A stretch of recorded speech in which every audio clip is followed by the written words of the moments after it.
Now in this animation CD, you are going to see how exactly these three exercises of lumbar spine distraction, abdominal strengthening and back balancing actually help in correcting the basic pathoanatomy. Before we see how they help, let us see how exactly correctly they are being performed. Because if the exercises are not performed correctly, they may not give the desirable result.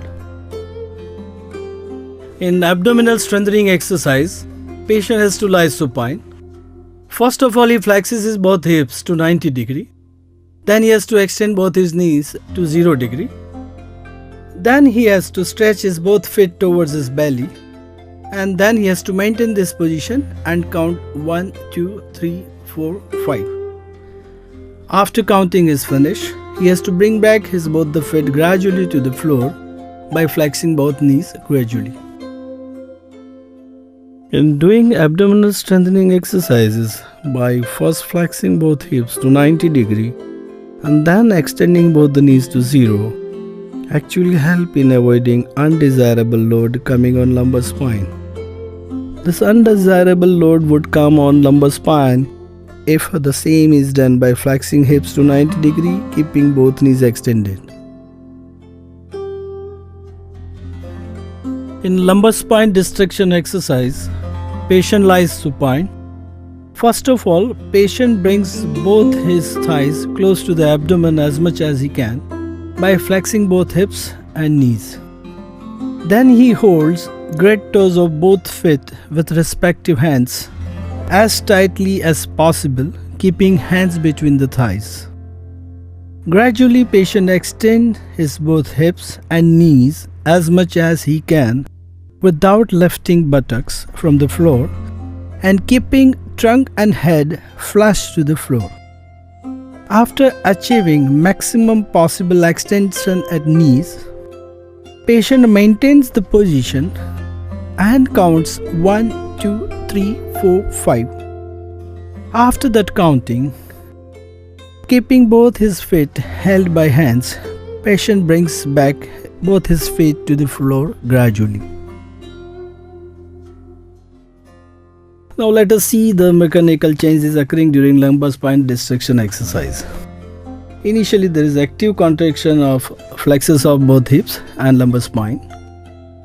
Both hands holding both feet actually stabilize the upper part of lumbar spine during the rest of the exercise. While extending hips and knees, there is a stretching of iliopsoas and hamstrings on both sides. There is simultaneous isokinetic contraction of abdominals and extensors of lumbar spine.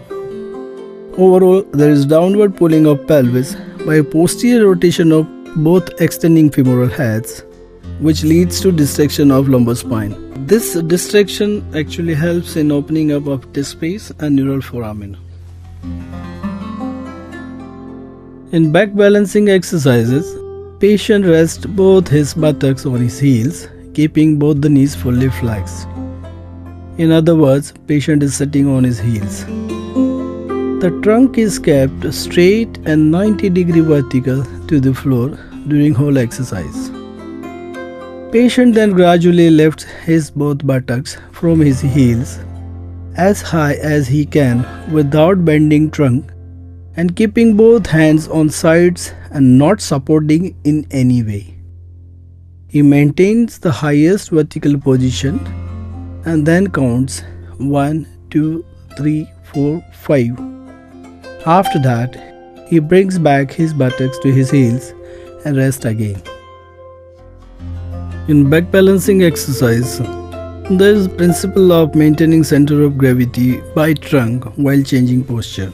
When patient sits on his heels, keeping both knees on floor, both the flexors and extensors of lumbar spine are relaxed. The moment buttock is lifted up, keeping trunk vertical 90 degree, there is simultaneous contraction of flexors and extensors of lumbar spine. This is an attempt of trunk to maintain center of gravity in changing posture. This exercise actually improves the proprioception of trunk muscles, increase the tone of abdominals and extensor.